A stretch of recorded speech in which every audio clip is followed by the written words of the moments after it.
على من لا نبي بعده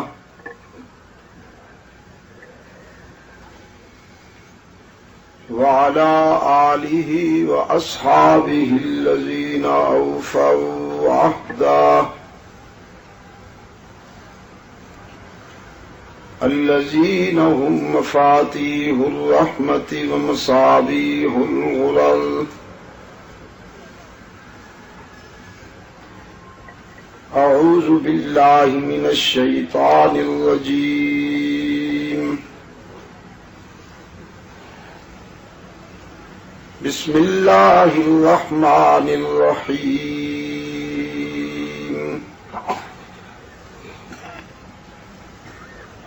قل إن الموت الذي تفرون منه فإنه ملاقيكم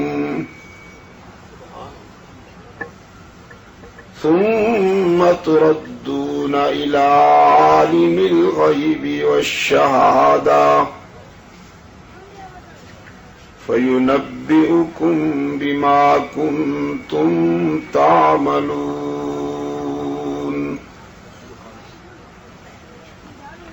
صدق الله مولانا العظيم. يا أيها الذين آمنوا قوا أنفسكم وأهليكم نارا وقودها الناس والحجارة عليها ملائكة غلاظ شداد لا يعصون الله ما أمرهم ويفعلون ما يؤمرون.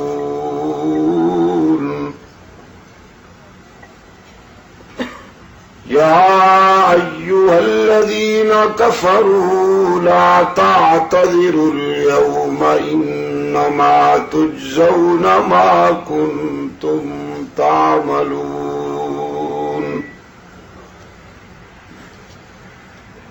يا أيها الذين آمنوا توبوا إلى الله توبة نصوحا عسى ربكم أن يكفر عنكم سيئاتكم ويدخلكم جنات تجري من تحتها الأنهار يوم لا يخزي الله النبي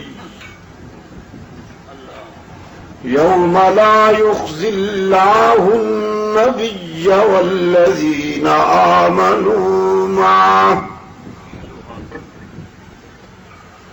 نورهم يسعى بين أيديهم وبأيمانهم يقولون ربنا أتمم لنا نورنا واغفر لنا إنك على كل شيء قدير. صدق الله مولانا العظيم. وصدق رسوله النبي الأمي الكريم ونحن على ذلك لمن الشاهدين والشاكرين والحمد لله رب العالمین.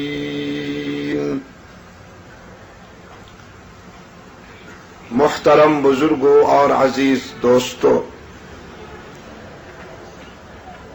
آج 16 اگست 1987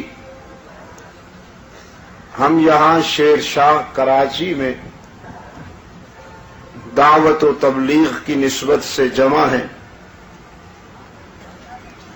اور آج کی یہ نشست دنیاوی زندگی کے سفر میں بچھڑ جانے والے ایک دوست کی یاد میں منعقد کی گئی ہے، جس کا اصل ہدف فکر آخرت ہے۔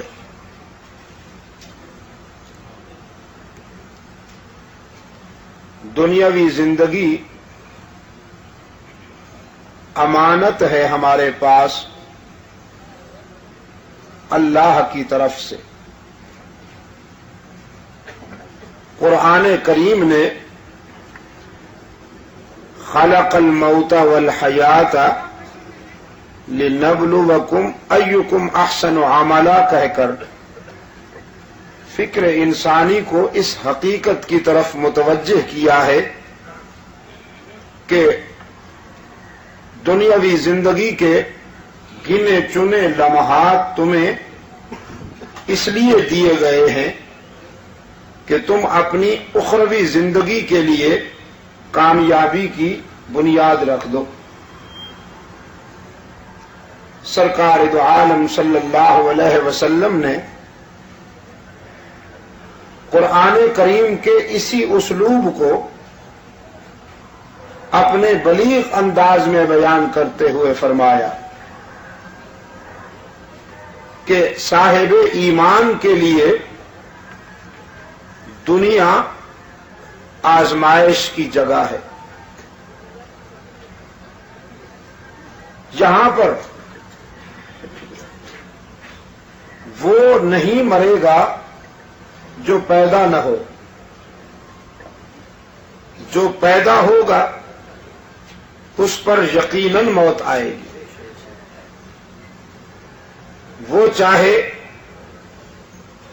نحیف اور کمزور سا مریل انسان ہو یا جسیم و لحیم موٹا تازہ کوئی پہلوان ہو، ٹھیک وقت پر اسے یہ دنیا چھوڑ دینی ہوگی۔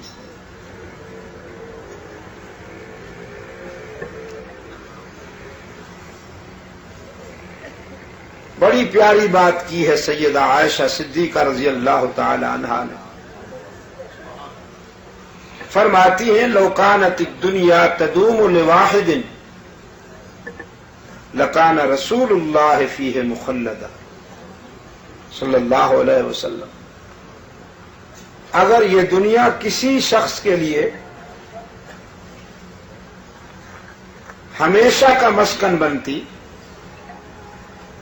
اگر کوئی شخص اس دنیا میں ہمیشہ رہنے والا ہوتا تو پھر رحمت عالم صلی اللہ علیہ وسلم پر کبھی موت نہ آتی۔ سرکار دو عالم صلی اللہ علیہ وسلم جو خلاصہ کائنات ہیں، جو انسانیت کا مکھن ہیں، اگر انسانیت کو میں دودھ کہوں تو رحمت عالم اس کا مکھن ہے،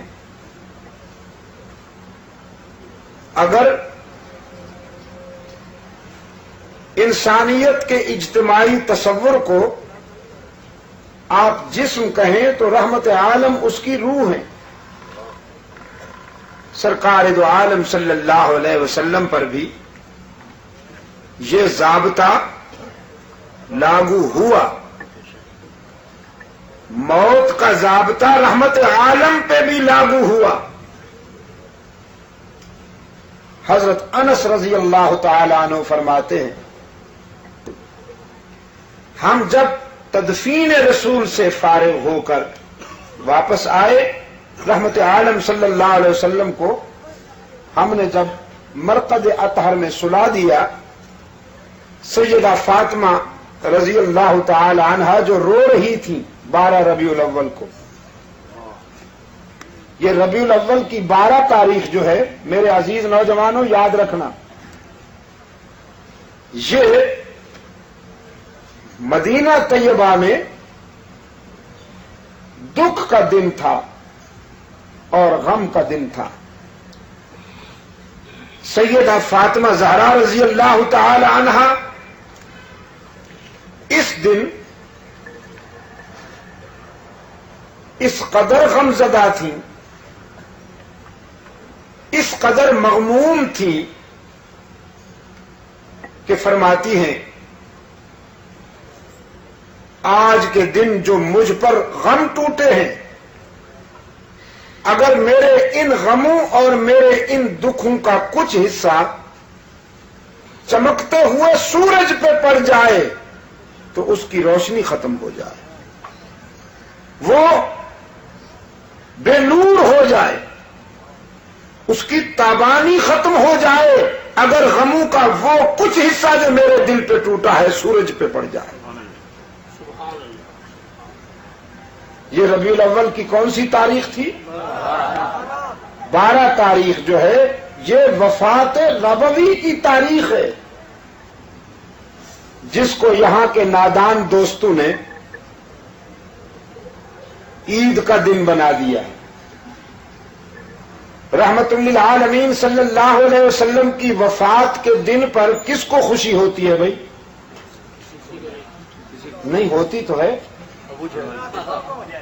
دشمنان اسلام کو تو خوشی ہو سکتی ہے اس دن، جس دن سرکار دو عالم صلی اللہ علیہ وسلم کی وفات ہوئی۔ یہودیوں کے گھر میں جشن تھا، نصرانیوں کے گھر میں جشن تھا، لیکن مسلمان اشکبار تھے۔ فرمایا سبت علی مصائب لو انہا،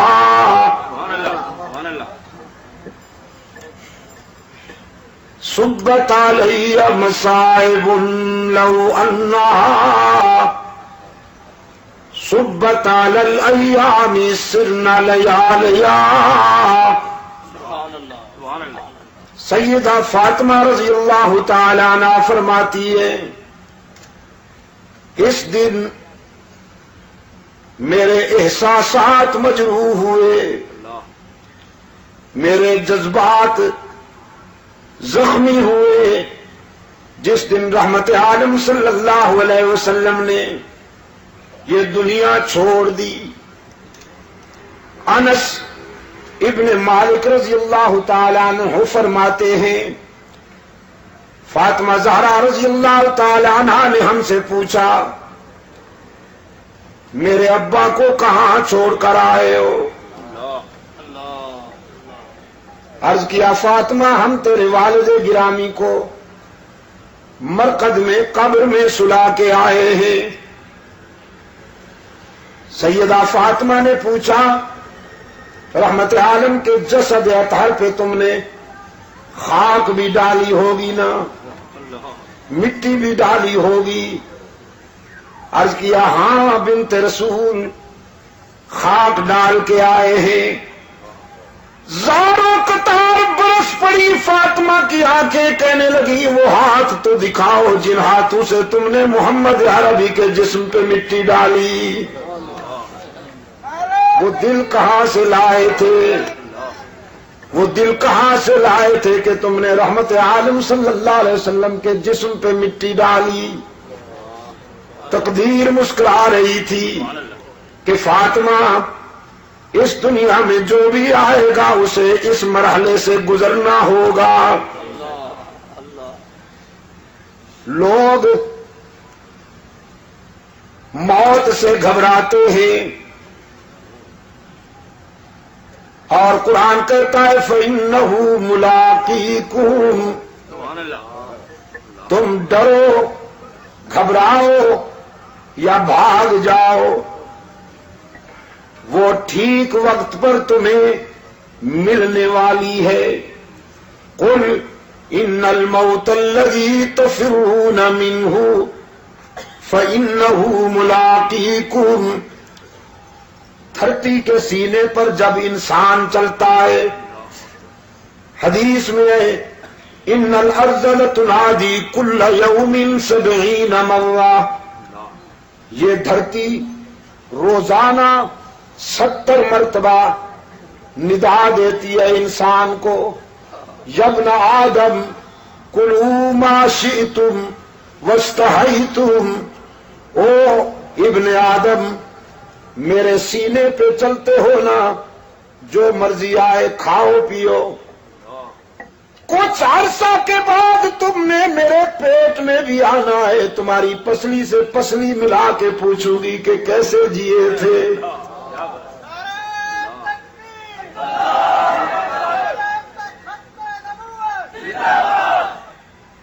اپنی راحتوں میں انجام کو نہ بھول جانا،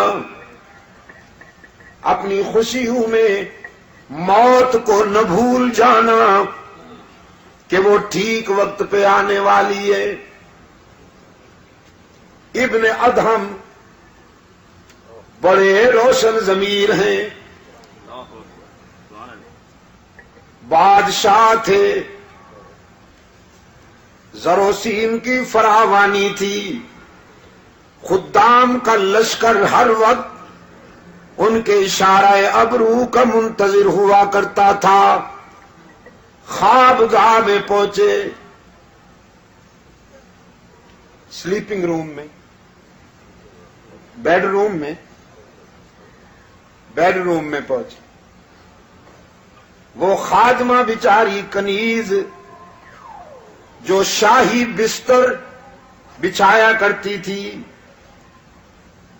بادشاہ کا بستر بچھاتے ہوئے آرزو پیدا ہوئی کہ چند لمحے اس پر ذرا سو کے تو دیکھوں کتنی راحت ملتی ہے۔ بستر پہ چند لمحوں کے لیے سوئی،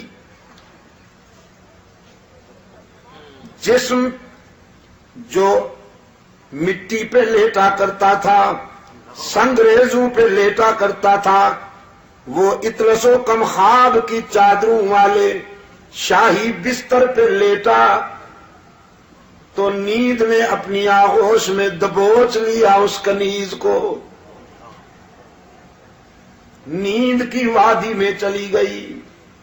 اتنے میں ابن ادہم، ابراہیم ابن ادہم ہاتھ میں درہ لے کر بیڈ روم میں داخل ہوا، خوابگاہ میں داخل ہوا، دیکھا کنیز میرے بستر پہ سو رہی ہے، غصے اور جلال میں پاگل ہو گیا، اس کو جگائے بغیر درے لگا کر سزا دیتے ہوئے یہ سمجھانے لگا کہ تجھے جرأت کیسے ہوئی کہ بادشاہ کے بستر پہ سو گئی ہو۔ وہ بیچاری سٹ پٹا کے اٹھ بیٹھی، پہلے روئی، پھر ابن ادہم کی طرف دیکھ کر مسکرائی۔ شاہی مزاج میں یہ دونوں ادائیں سمجھ میں نہ آئیں۔ ابن ادہم کہنے لگا تیرا رونا تو سمجھ گیا ہوں کہ درے پڑے ہیں، ہنستی کیوں ہو؟ وہ کنیز کہنے لگی ہنستی روئی تو اس لیے ہوں کہ تیرے درے نے میرا چمڑا ادھیڑ ڈالا ہے، اور ہنستی اس لیے ہوں کہ اس بستر پہ 5 منٹ سوئی ہوں تو 5 چابک نقد لگ گئے ہیں، جو ساری زندگی سو رہا ہے پتہ نہیں اسے کتنے چابک سہنے پڑیں گے۔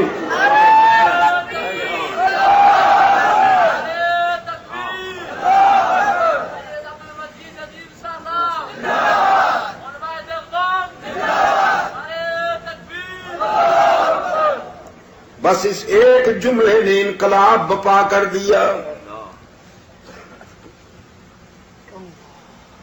تاج اتارا، شاہی لباس اتارا، ساری رات مصلے پر روتا رہا،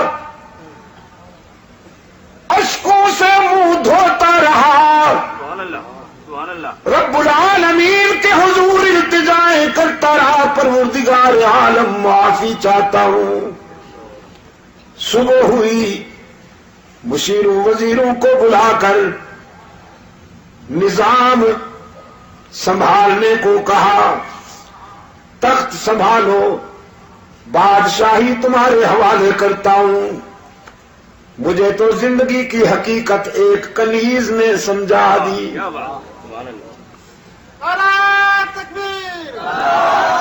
اب شاہی تخت پہ نہیں بیٹھوں گا، اب تو اس کو راضی کرنے کی کوشش کروں گا.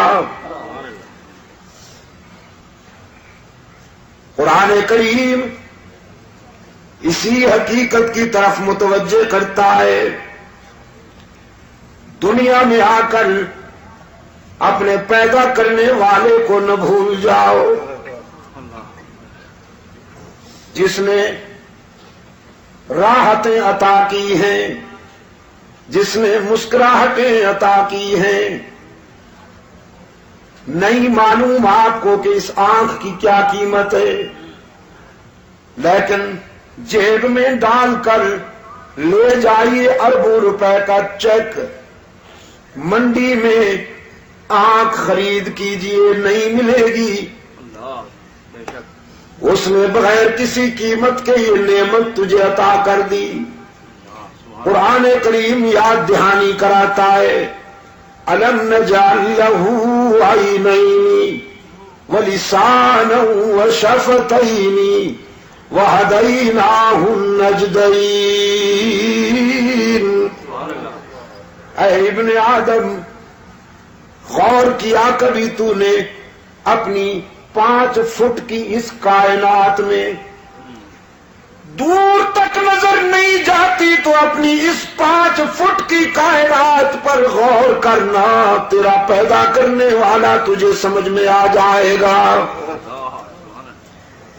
تیرے چہرے میں یہ 2 چراغ جلانے والا کون ہے؟ تیرے گوشت کے ایک ٹکڑے کو دیکھنا سکھا دیا، گوشت کے ایک ٹکڑے کو سننا سکھا دیا، گوشت ہی کے ایک ٹکڑے کو بولنا سکھا دیا.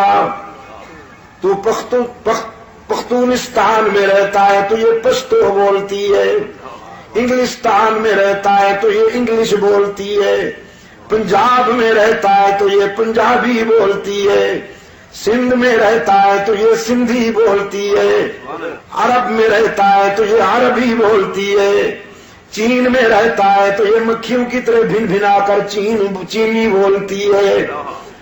جہاں تو رہتا ہے وہاں یہ اسی زبان میں اسی لہجے میں تیری نوکری کرتی ہے. زبان بدلنے کی ضرورت نہیں، اسپیئر پارٹس کی دکان پر جانے کی ضرورت نہیں. ہاتھوں کو قوت لامسا عطا کی، پاؤں کو قوت ماشی عطا کی، دماغ کو قوت حافظہ عطا کی. رب العالمین نے فرمایا وَفِي أَنفُسِكُمْ أَفَلَا تُبْصِرُونَ. کبھی اپنی ذات پہ غور کرو نا، ہم نے تمہاری ذات میں بھی عبرت اور بصیرت کے بہت سارے مناظر دکھائے ہیں تمہیں. جب اس قدر مہربانی کی ہے تو پھر تمہاری جبین بھی میرے سوا کسی کے آگے نہیں جھکنی چاہیے. قرآن پاک نے فرمایا ام کنتم شہداء اذ حضر یعقوب الموت اذ قال لبنیہ ما تعبدون. یاد ہے کچھ؟ جب یعقوب پر موت آئی اپنے بیٹوں کو بلایا اور بیٹوں کو بلا کر یہ نہیں کہا تمہارے لیے ملیں بنا کے جا رہا ہوں، ذرا اچھی طرح سے سنبھالنا، جاگیروں کا خیال کرنا، کوٹھیوں اور بنگلوں کا خیال کرنا. نہیں، یعقوب علیہ السلام نے اپنے بیٹوں کو بلا کے فرمایا ما تعبدون من بعدی. بیٹو میرے بعد کس کی عبادت کرو گے؟ میرے بعد کس کے سجدے کرو گے؟ میرے بعد کس کے آگے دامن پھیلاؤ گے؟ میرے بعد کس کو ہر جگہ موجود مانو گے؟ میرے بعد کس کو مسجود و معبود مانو گے؟ علام الغیوب مانو گے؟ ام کنتم شہداء اذ حضر یعقوب الموت اذ قال لبنیہ ما تعبدون. پھر بیٹے بھی پیغمبر کے تربیت یافتہ تھے. سب نے نعرہ لگایا نعبد الہک و الہ آبائک ابراہیم و اسماعیل. ہم وعدہ کرتے ہیں ابا جان اللہ ہی کی عبادت کریں گے جو ابراہیم کا معبود ہے، جو اسماعیل کا الہ ہے. ہم تیرے سبق کو نہیں بھولیں گے، تیری وراثت کی لاج رکھیں گے، تیرے بتائے ہوئے راستے پر پوری زندگی گزار دیں گے، اللہ کے سوا کسی کو معبود نہیں مانیں گے. ہمارا الہ کون ہے؟ یعقوب کے بیٹوں نے وعدہ کیا ہمارا الہ کون ہے؟ مسجود کون ہے؟ شیر شاہ کے شیروں، ذرا شیروں کی طرح بولو نا. توحید کے شیروں ذرا شیروں کی طرح بولو تاکہ شرک و بدعت کی دنیا کے گیدڑ صحیح ہو جائیں. ہمارا الہ کون ہے؟ ہی پہ ضرب لگا کے ذرا دائیں بائیں دیکھ کر کوئی بھی کا بیمار چپ بیٹھا ہو یا حیران بیٹھا ہو تو اس سے بھی کہلواؤ. قالوا نعبد الہک، ہم وعدہ کرتے ہیں کہ اس کی ہی عبادت کریں گے جو ابراہیم و اسماعیل کا معبود ہے. ہم بھی ہر نماز میں وعدہ کرتے ہیں نعبد ایاک. یعقوب کے بیٹوں نے جو وعدہ کیا تھا وہی وعدہ قرآن روزانہ ہم سے بھی لیتا ہے. نعبد ایاک ایاک نعبد و ایاک نستعین. ہم تیری ہی عبادت کرتے ہیں اور پتہ نہیں وہ دن کب آئے گا یار، پتہ نہیں وہ دن کب آئے گا کہ جب میں پوچھوں تو سب کا جواب صحیح ملے. میرا دل کیا چاہتا ہے حاجی صاحب، بھائی حاجی عبدالستار صاحب، میرا جی یہ چاہتا ہے کہ ساری زندگی صرف سورہ فاتحہ کی تفسیر بیان کرتا جاؤں، ہر جلسے میں یہی بیان کروں اور پھر لوگ کہیں کہ بس جی اس کو تو اس کے سوا آتا ہی کچھ نہیں. ہاں، رکابت کے مارے ہوئے بد نصیب، حسد کے بیمار یہ کہیں کہ شاہ صاحب کو تو اس کے سوا آتا ہی کچھ نہیں، اور حشر میں یہ میرے گواہ بن جائے اللہ کے سامنے کہ اس کو تو اس کے سوا کچھ آتا ہی نہیں تھا.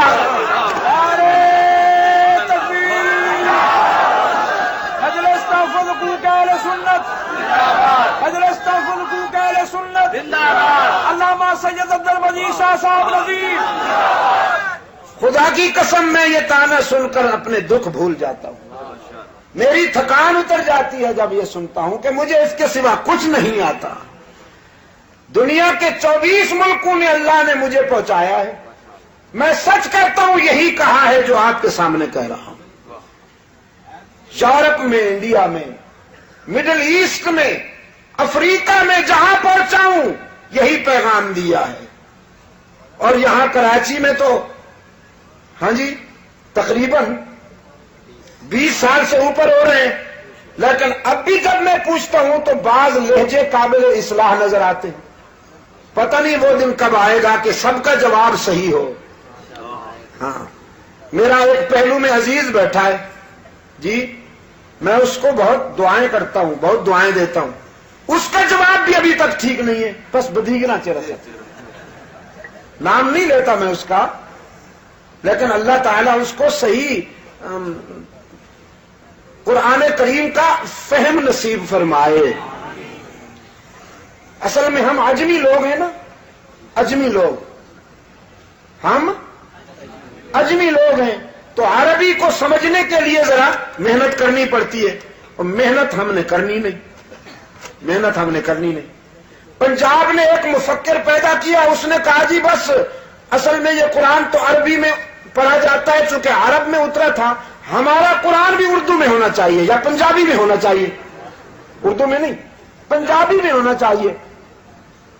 چنانچہ اذان انہوں نے پنجابی میں شروع کی، اللہ بہت وڈا، اللہ بہت وڈا، اذان ہو رہی تھی.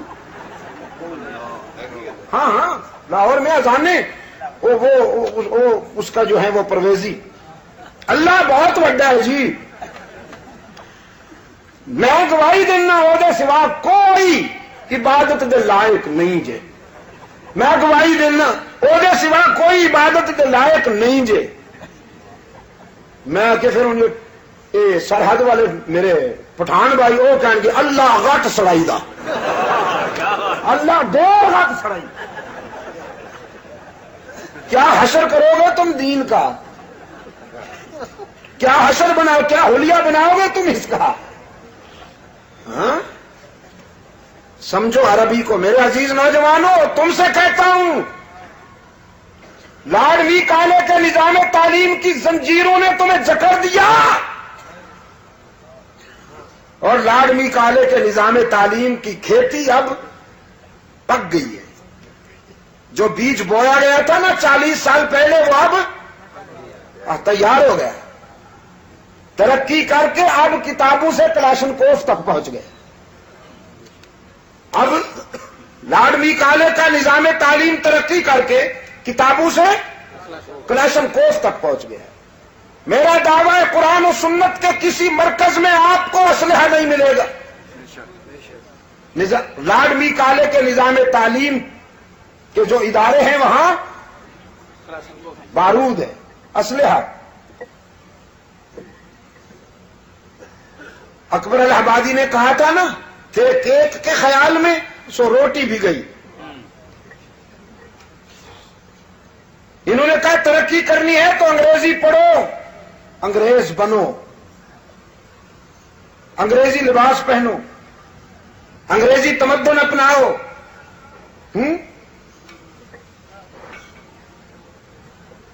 انگریز بنو تو ترقی ہوگی. اب ترقی ہو گئی. کیک کے خیال میں سو روٹی بھی گئی، چاہی تھی شے بڑی سو چھوٹی بھی گئی. وائز کی نصیحت تو نہ مانی، آخر پتلون کی تاک میں لنگوٹی بھی گئی.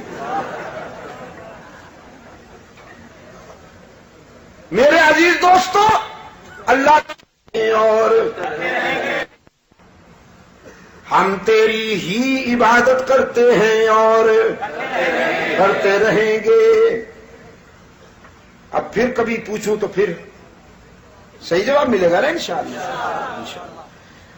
وَإِيَّاكَ نَسْتَعِينُ، ہم تجھ سے ہی مدد مانگتے ہیں اور مانگتے رہیں گے. مسجد کے اندر بھی مددگار اللہ، اور مسجد کے باہر بھی مددگار. یا مسجد کے اندر تو ایاک نستعین، اور مسجد کے باہر دکان میں بغیر داو بلا افتاد کشتی، مدد کن یا معین الدین چشتی. یہ تو نہیں ہوگا. قرآن کہتا ہے مسجد میں بھی اسی سے مدد مانگو، دکان میں بھی اسی سے مدد مانگو. لیکن مولوی کہتا ہے نہیں، خدا سے مانگو گے تو میرا کیا بنے گا؟ مسجد میں اس سے مدد مانگو، اور مل اس وقت نہیں چلے گی جب تک 11ویں نہیں کھلاؤ گے.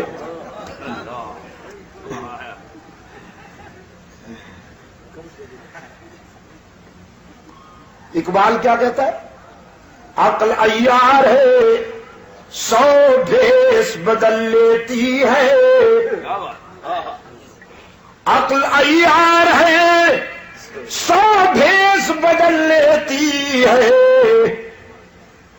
سائز بڑھانے کے لیے مولوی نے کھانے پینے کی کتنی گنجائشیں پیدا کی.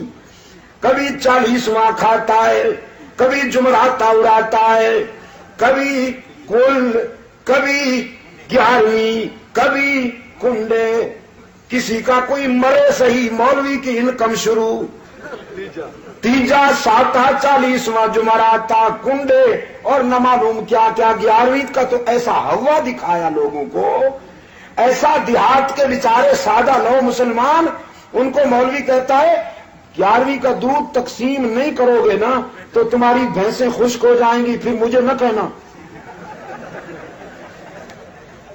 وہ بیچارے ڈر جاتے ہیں، کہتے ہیں نہیں نہیں نہیں نہیں، جتنا چاہو لے جاؤ مولوی صاحب، بھینس خشک نہ ہو ہماری۔ اور اللہ نے ہمیں جہاں تک پہنچایا، ہم نے بھی جا کے لوگوں کو یقین دلایا۔ یہ 11ویں جو ہے دین کا کوئی رکن نہیں ہے، اگر 11ویں کا دودھ تقسیم نہیں کرو گے، بھینس انشاءاللہ زیادہ دودھ دے گی، بھینس خشک نہیں ہوگی، مولوی خشک ہو جائے گا۔ صرف یہ اپنے رکن بنا لیے انہوں نے دین کے۔ قرآن کریم کلام فطرت ہے عزیز دوستو، قرآن کریم کلام فطرت ہے۔ یہ چور بازاری کا راستہ چھوڑتا ہی نہیں، وعدہ ہی ایسا لیا۔ مسجد کے اندر بھی مدد کرنے والا کون؟ باہر مدد کرنے والا کون؟ صحراؤں میں، دریاؤں میں، آبادیوں میں، ویرانوں میں، خلوت میں، جلوت میں، تنہائیوں میں، امن یجیب المضطر اذا دعاہ ویکشف السوء۔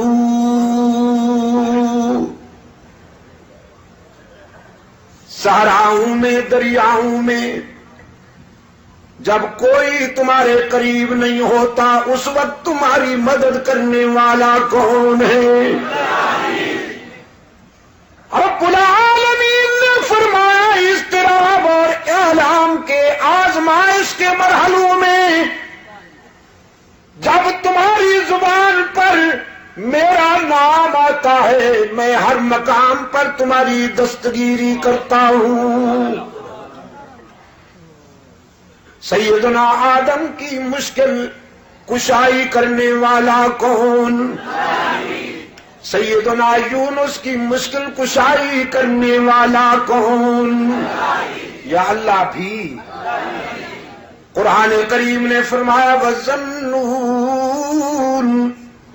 إِذ ذَّهَبَ مُغَاضِبًا فَظَنَّ أَن لَّن نَّقْدِرَ عَلَيْهِ فنادى في الظلمات أن لا إله إلا أنت سبحانك إني كنت من الظالمين۔ مچھلی والے یار کی بات یاد کرو نا، جس نے رات کی تاریکی میں، دریا کی گہرائی میں، شکم ماہی میں ہمیں یاد کیا۔ لا الہ الا انت سبحانک۔ یونس کی زبان پہ قادر کا نام آیا یا عبد القادر کا نام آیا؟ سوچ کر، یونس کی زبان پر قادر کا نام آیا یا عبد القادر کا؟ معین الدین کو یاد کیا یونس نے یا معین الدین کے معبود کو یاد کیا؟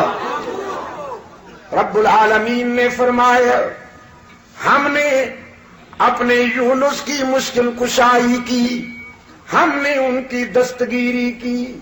لولا انہ کان من المسبحین، اگر میرا یونس امتحان و آزمائش کے اس مرحلے پر مجھے یاد نہ کرتا، لَلَبِثَ فِي بَطْنِي إِلَى يَوْمِ يُبْعَثُونَ، تو قیامت تک وہیں رہتا، مچھلی کے پیٹ میں۔ دنیا کی کوئی طاقت یونس کو آزمائش کے اس مرحلے پر نہیں بچا سکتی تھی اگر ہم اس کی دستگیری نہ کرتے۔ اپنے محبوب کو فرمایا یمسسک اللہ بضر فلا کاشف لہ الا ہو وَإِن يُرِدْكَ بِخَيْرٍ فَلَا رَادَّ لِفَضْلِهِ. میرے محبوب اگر آپ کو ہم آزمانے لگیں تو کوئی بچا نہیں سکتا، اور اگر ہم آپ کو راحتوں سے ہم کنار کر دیں تو کوئی مبتلا نہیں کر سکتا. مشکل کشا کون، مدد کرنے والا کون، دستگیر و کار ساز کون. ڈھیلے ہو رہے ہو پھر یہی ہے بس. اسی کی اصلاح چاہتا ہوں کہ تمہارے یہ جذبات کبھی ٹھنڈے نہیں ہونے چاہیے، یہ جذبات ہمیشہ پرشباب رہنے چاہیے. روشن ضمیر باپ نے اپنے بیٹوں سے وعدہ لیا، میں تو دنیا چھوڑ رہا ہوں لیکن تم وفا کرنا. ما تعبدون من بعدی، کس کی عبادت کرو گے میرے بعد؟ حضرت یعقوب علیہ السلام نے پوچھا. بیٹوں نے خوش کر دیا اپنے باپ کو، نعبد الہک، ہم تیرے معبود ہی کی عبادت کریں گے. ایک اور روشن ضمیر باپ جسے قرآن کریم نے دانائی کی سند عطا کی، حکمت کی سند عطا کی، وہ اپنے بیٹے کو بلاتا ہے. قرآن پاک نے فرمایا وَإِذْ قَالَ لُقْمَانُ لِابْنِهِ وَهُوَ يَعِظُهُ يَا بُنَيَّ لَا تُشْرِكْ بِاللَّهِ إِنَّ الشِّرْكَ لَظُلْمٌ عَظِيمٌ. لقمان نے اپنے بیٹے کو دنیا چھوڑتے وقت اپنے لختے جگر کو بلایا، فرمایا بیٹا میں نے تیرے لیے جاگیریں نہیں بنائی، جائیدادیں نہیں بنائی، محلات تعمیر نہیں کیے، سونے اور چاندی کے ڈھیر نہیں لگائے. اور میرے عزیز دوستوں میں کہا کرتا ہوں، قرآن جسے حکیم کہے، قرآن جسے دانشور کہے، وہ کبھی سونے چاندی کو، جاگیروں کو، محلات کو اور کوٹھیوں کو زندگی کی منزل نہیں بنا سکتا. زندگی کی منزل کوٹھیوں کو، جاگیروں کو، محلات کو اور سونے چاندی کو تو وہ بنائے گا جو دنیا کے فریب میں مبتلا ہو جائے. جس کو دنیا کی حقیقت سمجھ میں آ جائے وہ کبھی ان چیزوں کو زندگی کی منزل نہیں بنا سکتا کہ یہ سب چیزیں فانی ہیں. محلات، کوٹھیاں، جاگیریں. فرمایا کم ترکوا من جنات وعیون، کم ترکوا من جنات وعیون وزروع ونخل. کتنے لوگ گزرے ہیں کہ جو اپنے بنائے ہوئے محلات چھوڑ کر چلے گئے. آج ان کے بنائے ہوئے محلات میں جانے سے بھی ڈر لگتا. سرگودا کے ضلع میں انگریز کے وفاداروں کے محلات کھڑے ہوئے ہیں. انگریز کے پالتو وڈیرے، جاگیردار،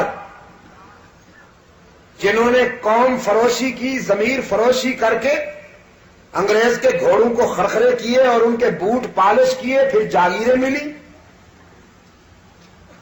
آج ان کے وہ محلات شور اور کلر کا شکار ہو کر ان سے وہ گر رہا ہے ملبہ اور مٹیریل، کھنڈرات بنے کھڑے ہیں. نوشیرواں کے در پہ لکھا تھا بہاب زر، اس منزل غریب کے ساکن کہاں گئے؟ اس منزل غریب کے ساکن کہاں گئے؟ اور میر تقی درد کہتا ہے قبرستان میں جا رہا تھا، کسی کی کھوپڑی پڑی تھی، امتداد زمانہ میں وہ سیدھا ہو کر اتنی کمزور ہو چکی تھی کہ میرا پاؤں لگا تو ریزہ ریزہ ہو گئی۔ فرمایا کل پاؤں ایک کاسا سر پر جو آ گیا، یکسر وہ استخوان شکستہ سے چور تھا، کہنے لگا کہ دیکھ کے چل رہا بے خبر، میں بھی کبھی کسی کا سرے پر غرور تھا، کبھی میرے سر پہ تاج رکھا جاتا تھا، آج تو نے پاؤں رکھ کر ریزہ ریزہ کر دیا۔ ہاں، ایک عباسی خاندان کا متکبر حکمران اسپِ تازی پہ چلا جا رہا تھا، قبرستان سے گزرتے ہوئے ایک پرانی قبر پر اس کے گھوڑے کے سم لگے، مٹی اڑی تو خاک کے ذروں سے آواز آئی۔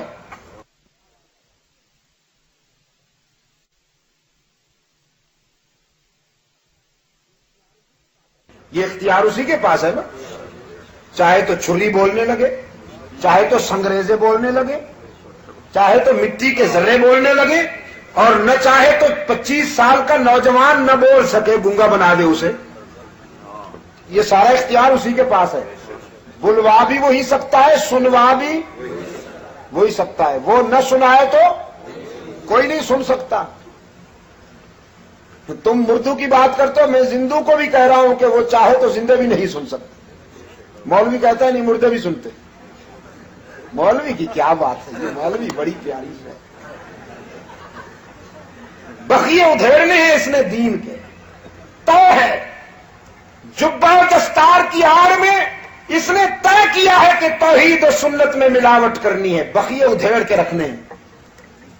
قرآن کہتا ہے کہ اللہ جسے چاہے سنوائے، اللہ نہ چاہے تو کوئی نہیں سن سکتا۔ اور یہ کیا کہتا ہے؟ مردے بھی سنتے، بلکہ یہاں تک کہتا ہے کہ بزرگ کی قبر پر جب کوئی پرندہ جا بیٹھے تو ان کو یہ بھی پتا ہوتا ہے کہ یہ ذکور سے ہے یا اناث سے ہے۔ یار اب لیبارٹری ہوئی، قبر تو نہ ہوئی جہاں ریسرچ ہوتی ہے سیکس کی۔ یار اب خاک کے ذرے بولے، فرمایا ایوقب المحبین علی الارض المجدین، ایوقب المحبین علی الارض المجدین کما انتم کذا کنا کما نحن تکونون۔ تکبر سے چلنے والے او گھڑ سوار، ذرا عاجزی سے چل رہا کہ ہم بھی تو پڑے ہیں راہوں میں، کبھی ہم بھی تیری طرح غرور کے ساتھ اکڑ اکڑ کر چلا کرتے تھے، آج تو ہماری مٹی کو روند کر چلا جا رہا ہے، لیکن یہ نہ بھول کہ تجھے بھی یہیں آنا ہے۔ آج جس طرح ہماری مٹی پلید ہو رہی ہے، تم نے بھی یہیں آنا ہے۔ سیدنا عثمان رضی اللہ تعالیٰ عنہ سے ایک جوان کہتا ہے، امیر المومنین، رگوں میں ذرا گرم گرم خون دوڑتا ہے، جیب بھی بھری رہتی ہے، شباب اور جوانی ہے، ذرا غرور آ جاتا ہے طبیعت میں، بتائیے میں اس کا کیا علاج کروں؟ حضرت عثمان نے فرمایا، یہ نہیں فرمایا میرا مرید بن جا، کہا کہا، یہ جس طرح اجمی فنکاروں نے دکانیں کھول رکھی ہیں نہیں، فرمایا روزانہ قبرستان چلے جایا کر، روز نہیں جا سکتے ہو تو ہفتے میں ایک بار چلے جایا کر، ہفتے میں بھی نہیں جا سکتے ہو تو مہینے میں ایک بار چلے جایا کر، قبرستان میں جا کے دیکھا کر کیسے کیسے حسینوں کی مٹی پلید ہو رہی ہے۔ جو روزانہ کپڑے بدلتے تھے ان کا کفن بھی خاک میں مل چکا ہے، جو سپرے اور پرفیوم کرتے تھے، معطر رہا کرتے تھے، ان کے جسم پر کوئی مٹی ہٹانے والا نہیں۔ ہم نے دیکھے ہیں ایسے ہزاروں کے جن کا معطر بدن تھا، مشیم چلن تھا، جب قبر کہن ان کی کھودی تو دیکھا نہ عضو بدن تھا نہ تارے کفن تھا۔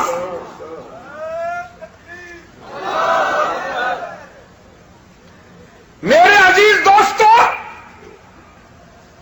قرآن جسے حکیم کہے، قرآن جسے دانشور کہے، وہ کبھی ان چیزوں کو زندگی کی منزل نہیں بناتا۔ یہ چیزیں ضروریات زندگی تو ہیں لیکن مقصد زندگی نہیں۔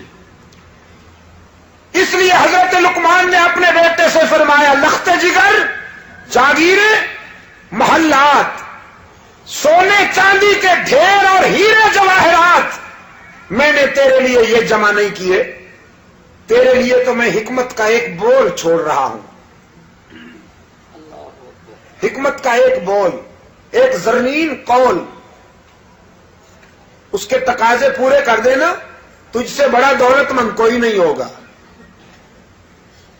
فرمایا، لا تشرک باللہ ان الشرک لظلم عظیم۔ وَإِذْ قَالَ لُقْمَانُ لِابْنِهِ وَهُوَ يَعِظُهُ يَا بُنَيَّ لَا تُشْرِكْ بِاللَّهِ۔ لقمان اپنے بیٹے کو وصیت کرتے ہوئے کہنے لگے، لخت جگر، اللہ کے ساتھ کسی کو شریک نہ بنانا، کہ شرک بہت بڑی بے وفائی ہے، ظلم عظیم ہے۔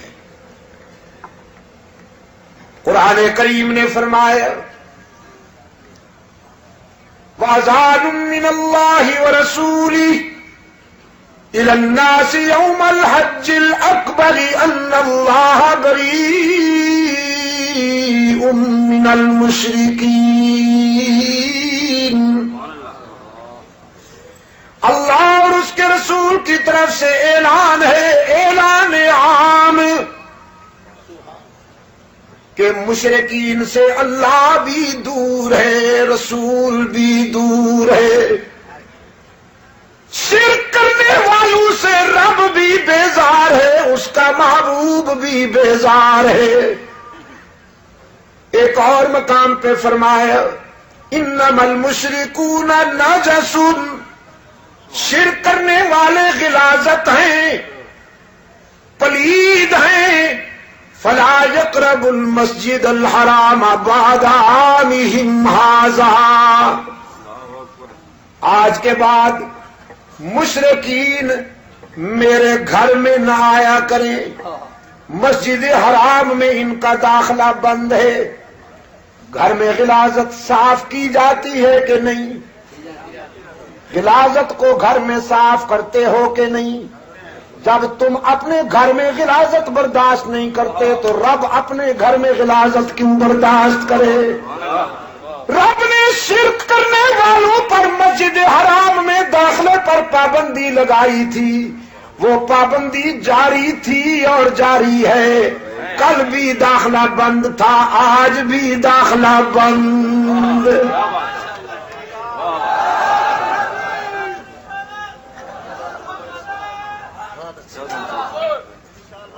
داخلہ بند ہے کہ نہیں؟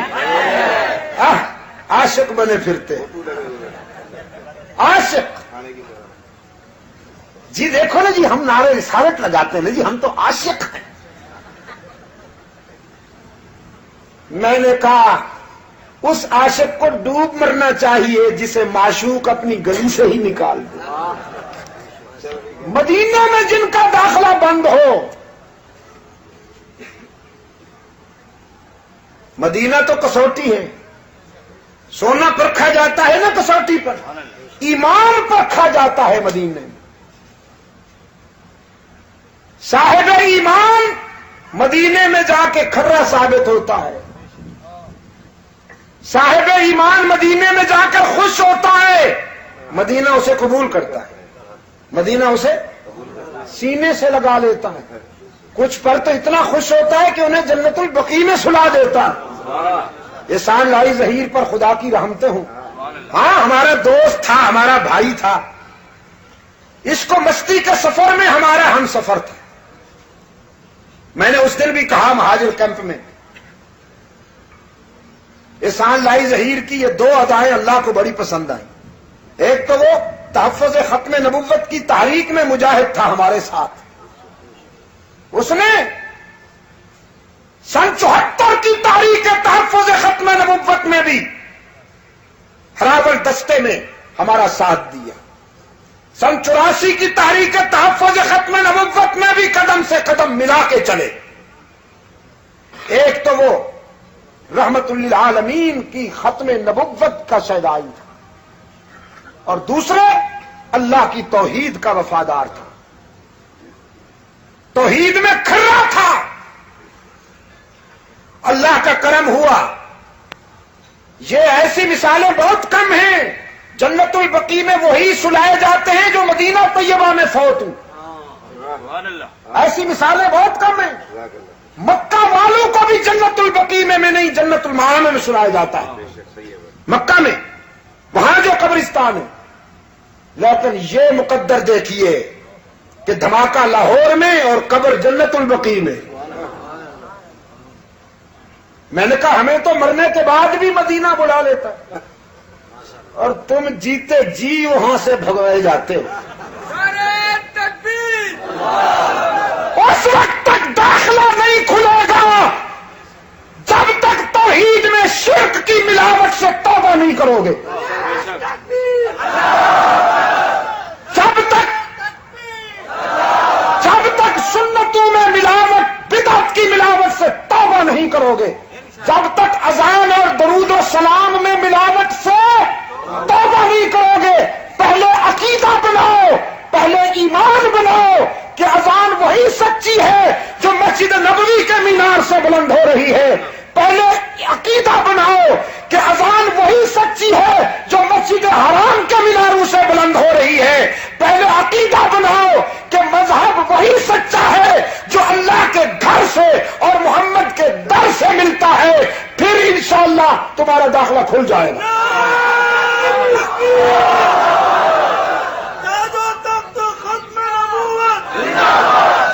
سعودی حکومت، سعودی حکومت، سعودی حکومت. اب بیان بازی سے کچھ نہیں ہوگا. برمنگھم میں قراردادیں پاس کرنے سے کچھ نہیں ہوگا. اور اگر جوش زیادہ ہے تو تشریف لے چلیے، آپ کے لیے بھی خدمت کرنے والے کھڑے ہوئے ہیں. زیادہ جوش ہے تو پھر انشاءاللہ آپ کی بھی خدمت ہوگی. ہاں جی، جس کو لیڈری چمکانا ہو وہی حرمین کے خدام کے خلاف بیان دے دیتا ہے.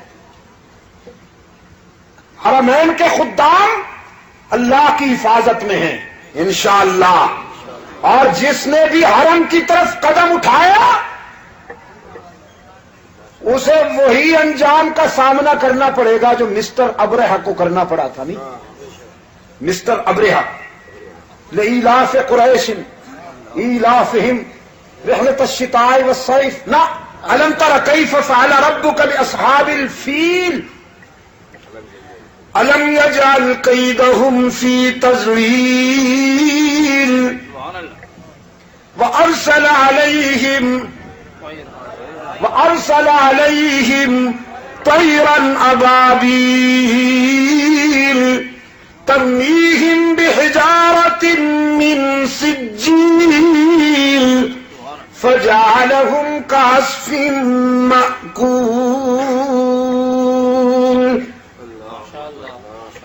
میرے عزیز دوستو، شرک سے بچ کے رہنا انشاءاللہ جنت میں اکٹھے ہوں گے۔ اور ایک بات اور بھی یاد رکھنا، والدین کا دل بھی نہ دکھانا۔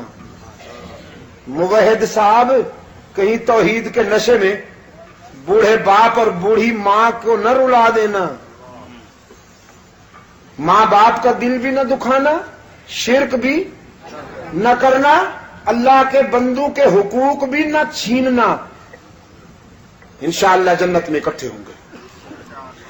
حضرت لقمان نے اپنے لخت جگر سے فرمایا لا تشرک باللہ ان الشرک لظلم عظیم۔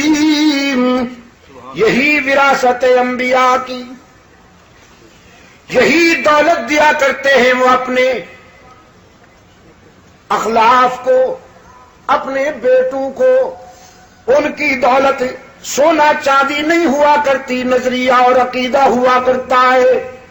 سرکار دو عالم صلی اللہ علیہ وسلم جب اس دنیا سے چل بسے، مدینہ سوگوارے، فاروق اعظم کے ہاتھ میں تلوار ہے، مدینہ کی گلیوں میں زخمی شیر کی طرح بھاگتے ہیں اور فرماتے ہیں خبردار اگر کسی کی زبان پر یہ جملہ آیا کہ حضور فوت ہو گئے ہیں تو میری تلوار سے بچ نہیں پائے گا۔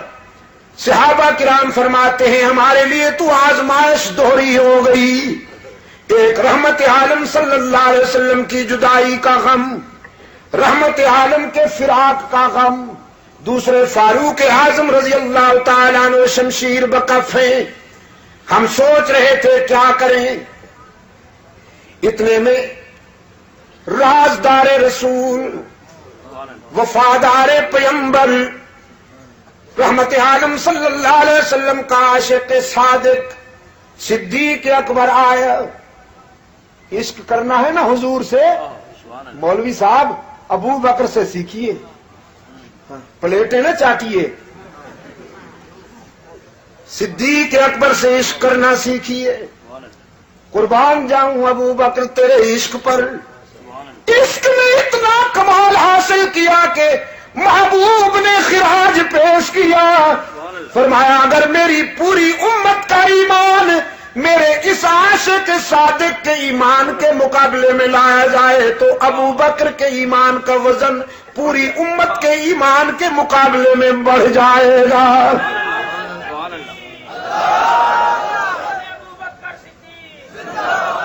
عشق میں اتنا کامل، عشق میں اتنا کامل ہے کہ رسول نے خراج پیش کیا اور اللہ نے اتنا خراج پیش کیا کہ ابو بکر کو اپنے محبوب کے پہلو میں سنا دیا کہ ابو بکر تیرے حاسد قیامت تک چیختے رہیں گے اور تو حشر تک رش کے صد جنت میں بسیرا کیے رہے گا۔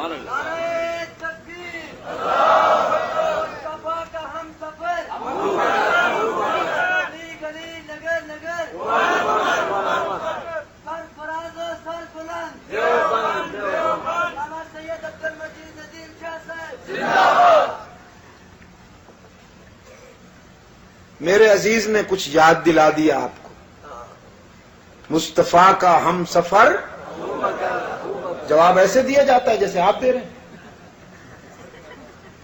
مصطفیٰ کا ہم سفر۔ وہ دوست جو اندھیرے میں ہیں نا ذرا وہ سویرا کریں، مجھے نظر بھی نہیں آ رہا، اندھیرا ہے نا ادھر۔ مصطفیٰ کا ہم سفر، نہیں ہاتھ نہ اٹھاؤ، اپنی آواز یہاں میرے تک پہنچاؤ، مصطفیٰ کا ہم سفر۔ ہاں یہ اجالے پھیلائیے انہیں، اندھیرے انہی سے دور ہوں گے۔ مصطفیٰ کا ہم سفر، ابو بکر، ابو بکر، گلی گلی، نگر نگر، عمر عمر، عمر عمر، جامع القرآن عثمان، عثمان، اور نگر نگر، گلی گلی، علی علی، علی علی۔ اہل سنت کی یہی تو خوش نصیبی ہے کہ مزہ برسات کا چاہو میری آنکھوں میں آ بیٹھو، سیاہی ہے، سفیدی ہے، شفق ہے، ابر باران ہے۔ ابو بکر کے عظمت کا تذکرہ ہو، فاروق اعظم کی جلالت کا تذکرہ ہو، ذوالنورین کی شرافت کا تذکرہ ہو، یا علی المرتضیٰ کی ولایت کا تذکرہ ہو، حسنین کریمین کی عظمت کا تذکرہ ہو، خالد بن ولید کی شجاعت کا تذکرہ ہو، یا طلحہ و زبیر کی فراست کا تذکرہ ہو، یا سیدنا معاویہ کے تدبر و حکمت کا تذکرہ ہو، اہل سنت کا ایمان تازہ ہوتا ہے الحمدللہ۔ اس کی بائیں پسلی میں درد نہیں پڑتا۔ ہم رسول کے تمام شاگردوں کو اپنے دل کی دنیا میں محبوب رکھتے ہیں۔ جو رسول کے وفادار ہیں وہ ہمارے سردار ہیں، ٹھیک ہے نا؟ الحمدللہ ثم الحمدللہ۔ تو میں کیا عرض کر رہا تھا آپ کی خدمت میں؟ عشق میں اتنا کامل ہے صدیق اکبر کہ رسول نے خراج پیش کیا، لیکن سنت میں اتنا وفادار ہے کہ رائی کے برابر بھی چوکتا نہیں اطاعت رسول میں۔ فاروق اعظم کو بٹھایا، فرمایا علیک بالسکینہ، عمر بیٹھو میری بات سنو۔ فاروق اعظم رضی اللہ تعالی عنہ بیٹھ گئے، دوسرے اصحاب رسول جمع ہو گئے یہ سننے کے لیے کہ ابو بکر کیا کہتے ہیں۔ صدیق اکبر رضی اللہ تعالی عنہ کی زبان حقیقتوں کی ترجمان، فرمایا من کان یعبد محمدا فإن محمدا قد مات، من کان یعبد محمدا فإن محمدا قد مات۔ کتنا دو ٹوک لہجہ ہے، کوئی لگی لپٹی نہیں۔ جس نے بھی رسول کو معبود سمجھ لیا تھا، میں اسے بتا دینا چاہتا ہوں کہ آج اس کا معبود فوت ہو گیا۔ وَمَنْ كَانَ يَعْبُدُ اللَّهَ، اور جو اللہ کی عبادت کرنے والا ہے میں اسے خوشخبری سناتا ہوں، فَإِنَّ اللَّهَ حَيٌّ لَا يَمُوتُ، وہ ہمیشہ رہنے والا ہے، اس پر کبھی موت نہیں آئے گی۔ موت تو بڑی بات، لا تأخذہ سنۃ ولا نوم، اس پر تو نیند بھی نہیں اونگ بھی نہیں۔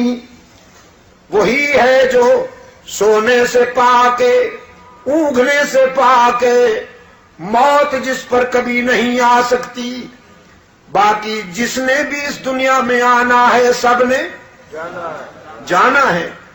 قرآن کریم سے ریفرنس دیا صدیق اکبر نے، وما محمد الا رسول قد خلت من قبله الرسل افإن مات أو قتل انقلبتم على أعقابكم ومن ينقلب على عقبيه فلن يضر الله شيئا۔ محمد عربی صلی اللہ علیہ وسلم اللہ کے رسول تھے، اللہ نہیں تھے، اللہ کے بندے تھے، اللہ کے رسول تھے۔ اور جس طرح پہلے انبیاء اور رسول اپنا مشن پورا کر کے اس دنیا سے چلے گئے ہیں، رحمت عالم صلی اللہ علیہ وسلم بھی اپنا مشن پورا کر کے اللہ کے جوار رحمت میں چلے گئے ہیں، اور ایسی مقدس زندگی، اتنی مبارک زندگی، اتنی اعلیٰ زندگی حاصل کر لی رحمت عالم صلی اللہ علیہ وسلم نے کہ دنیا کی کروڑوں زندگیاں بھی اس زندگی پہ قربان جائیں۔ صلی اللہ علیہ وسلم الف الف مرہ بعدد کل ذرہ۔ اب ہم نے رونا دھونا ہے یا اپنے قائد کے مشن کو پورا کرنا ہے۔ عمر، یہ رونے کا وقت نہیں ہے، یہ تو سنبھلنے کا وقت ہے، ہوش میں آنے کا وقت ہے۔ ہر جانب سے اسلام کی مرکزیت کو مٹانے کے لیے فتنے سر اٹھا رہے ہیں۔ ہم نے اس وقت سنبھلنا ہے اور اپنے قائد کی امانتوں کی لاج رکھنا ہے۔ اگرچہ اللہ کسی کا محتاج نہیں، لیکن ہم نے تو اپنی عاقبت سنوارنی ہے نا، اور اپنی دنیا بھی سنوارنی ہے۔ ہر جانے والے کے لیے قرآن کریم یہی تعزیت کرتا ہے۔ مولانا مرحوم کے بیٹوں کے لیے،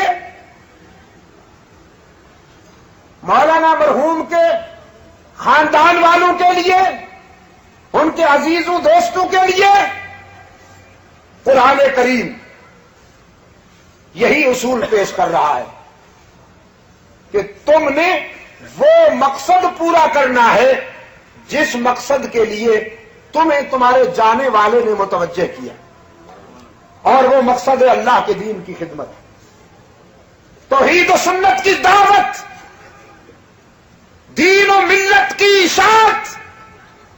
جس مقصد کے لیے انہوں نے اپنی پوری زندگی گزاری ہے، اس مقصد کو پورا کرنے کا عزم کر لو۔ صحابہ کرام رضوان اللہ تعالی علیہم اجمعین نے اپنے قائد کے بتائے ہوئے راستے پر چل کر پوری زندگی گزاری ہے، توحید و سنت کو مضبوط ہاتھوں سے تھامے رکھا ہے، اللہ کی رسی کو مضبوطی کے ساتھ پکڑے رکھا ہے، تو پھر پوری دنیا میں انہی کی عظمت کا جھنڈا لہراتا رہا۔ سلطنت اسلامیہ میں لاکھوں میل مربع کا اضافہ ہوا، لاکھوں مربع میل کا اضافہ ہوا۔ عدل و انصاف کے وہ اصول عملی زندگی میں انسانی معاشرے کو نظر آئے کہ جو رسول اکرم صلی اللہ علیہ وسلم کی تعلیمات نے پیش کیے تھے۔ حضرت مولانا محمد قاسم نانوتوی رحمت اللہ تعالی علیہ جب انتقال فرمانے لگے، دارالعلوم دیوبند کے بانی، علماء کرام بے شک اشکبار تھے، لیکن اس وقت حضرت نانوتوی رحمت اللہ تعالی علیہ کے پسماندگان نے جو تعزیتی اجلاس ہوا، اس میں قرآن کریم کے اسی حوالے سے عزم کیا کہ مولانا نے جو پودا لگایا ہے اس کو ہم گلشن بنائیں گے۔ چھوٹی سی وہ مسجد، چھتے والی مسجد، جس میں انار کے درخت کے سائے میں دارالعلوم دیوبند کے ابتدائی معلمین اور ابتدائی اساتذہ درس حدیث دیا کرتے تھے، درس قرآن دیا کرتے تھے، وہ درخت ابھی تک موجود ہے۔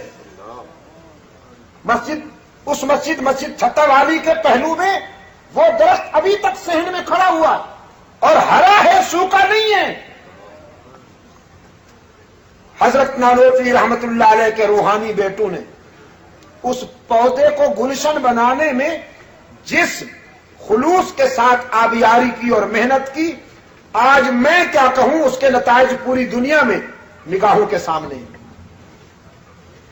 پاکستان نہیں، پوری دنیا میں کل عرض پر جہاں جہاں اسلام کا نام نظر آئے گا، دارالعلوم دیوبند کے فرزند وہیں ملیں گے۔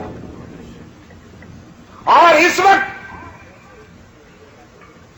اسلامک کاز پر جس عنوان سے کام ہو رہا ہے، اس عنوان پر کام کرنے والے دارالعلوم کے روحانی بیٹے، چاہے وہ تدریس کا کام ہو، چاہے وہ تبلیغ کا کام ہو، چاہے وہ توحید و سنت کی اشاعت کا کام ہو، چاہے وہ تحفظ ختم نبوت کا کام ہو، چاہے وہ فرق باطلہ کی تردید کا کام ہو، جس محاذ پر بھی آپ دیکھیں گے آپ کو دارالعلوم دیوبند کے مجاہد نظر آئیں گے۔ محمد قاسم نانوتوی کی روح آج خوش ہے کہ میں نے جو پودا لگایا تھا وہ گلشن بنا، اور دارالعلوم مجاہدین کو پیدا کر رہا ہے اللہ کے فضل و کرم سے۔ اس مکتب فکر نے مجاہد پیدا کیے، ہمیشہ مجاور پیدا نہیں کیے. اور میں یہ کہتے ہوئے خوشی محسوس کر رہا ہوں میرے عزیز دوستو کہ مولانا لطف اللہ خان صاحب بھی ہمارے مجاہدین میں سے ایک مجاہد تھے. انہوں نے اپنی عمر عزیز کو اسی کاز کے لیے وقف کیے رکھا کہ اللہ کی توحید اور رحمت عالم صلی اللہ علیہ وسلم کی سنت کا پرچم اونچا رہے. آج ہم مولانا مرحوم کو ایصال ثواب کے لیے یہاں جمع ہیں. میرا دل، میں نے جیسے رات بھی کہا تھا، زخمی ہے کہ میرا رفیق سفر کراچی کے جلسوں میں میرا ساتھی اور میرا ہم آواز مولانا عبدالشکور صاحب دین پوری بھی 2 دن پہلے چل بسے. 2 دن اس لیے کہہ رہا ہوں کہ تاریخ بدل گئی ہے. رات کا 1 بج رہا.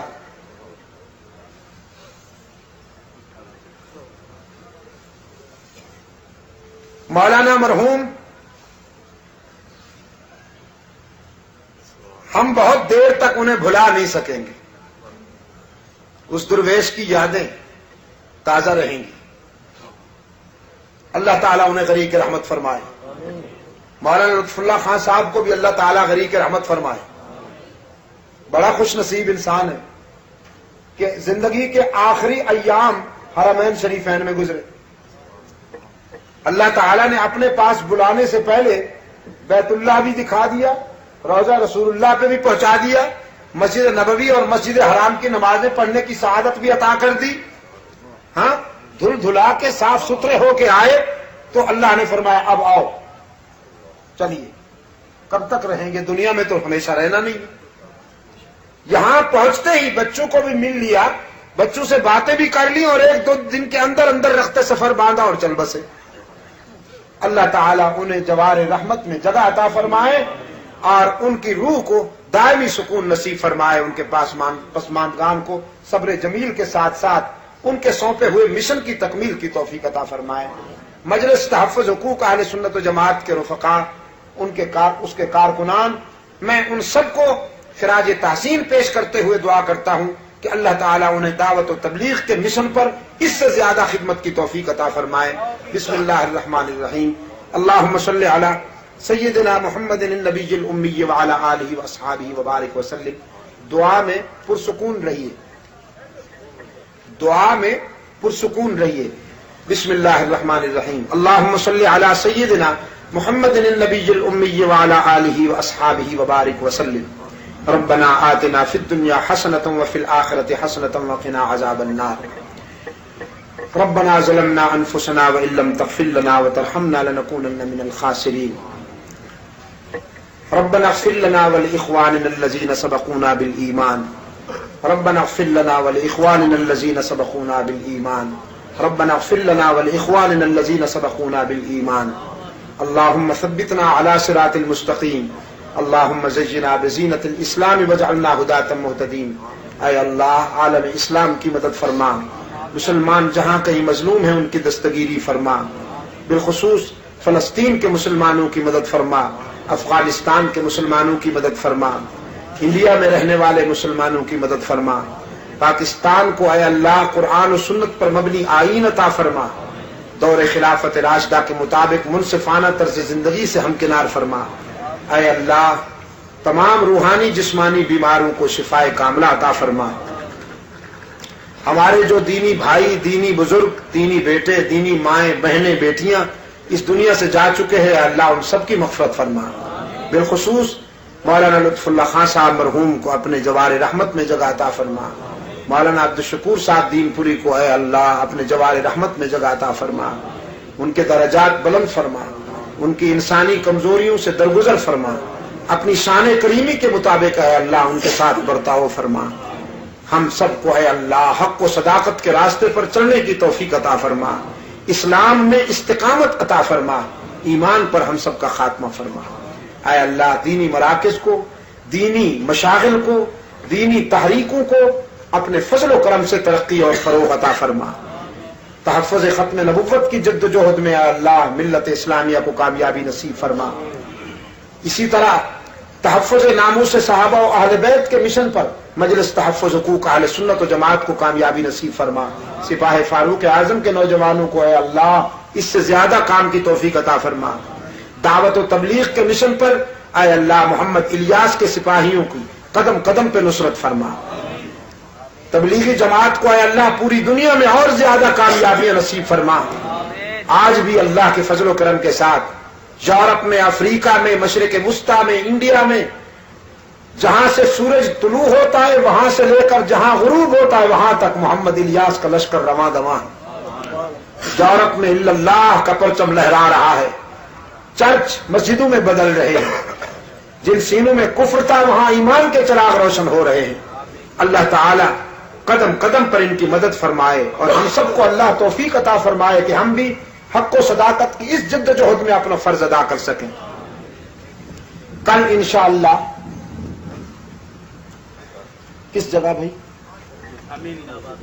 امین آباد امین مسجد رانگی واڑہ میں ایک دوست کے بچے کی شادی کی تقریب میں مجھے شرکت کرنا ہے انشاءاللہ، اور اس میں امین مسجد بتائیں رانگی واڑہ، ہاں تو اس میں نکاح کا خطبہ بعد نماز عشاء انشاءاللہ، جو دوست اس میں تشریف لانا چاہیں وہ آ سکیں گے، لیاری میں امین مسجد رانگی واڑہ میں۔ وصلی اللہ تعالی علی خیر خلقہ محمد مبارک وسلم۔ یہ چند نسخے، ایک منٹ میرے عزیز نوجوان بالخصوص جن کو ڈائجسٹ اور ناول جن کے اخلاق کو چاٹ گئے ہیں وہ اس کا ضرور مطالعہ کریں۔ اس میں میرے 12 خطبات ہیں جو انڈیا نے شائع کیے ہیں، دعا کے بعد یہ میرے عزیز سے مل سکتے ہیں۔ مورخہ 16 اگست 1987 بمقام مسجد حنفیہ شیر شاہ کراچی، علامہ سید عبد المجید ندیم شاہ صاحب فکر آخرت کے موضوع پر خطاب فرما رہے تھے۔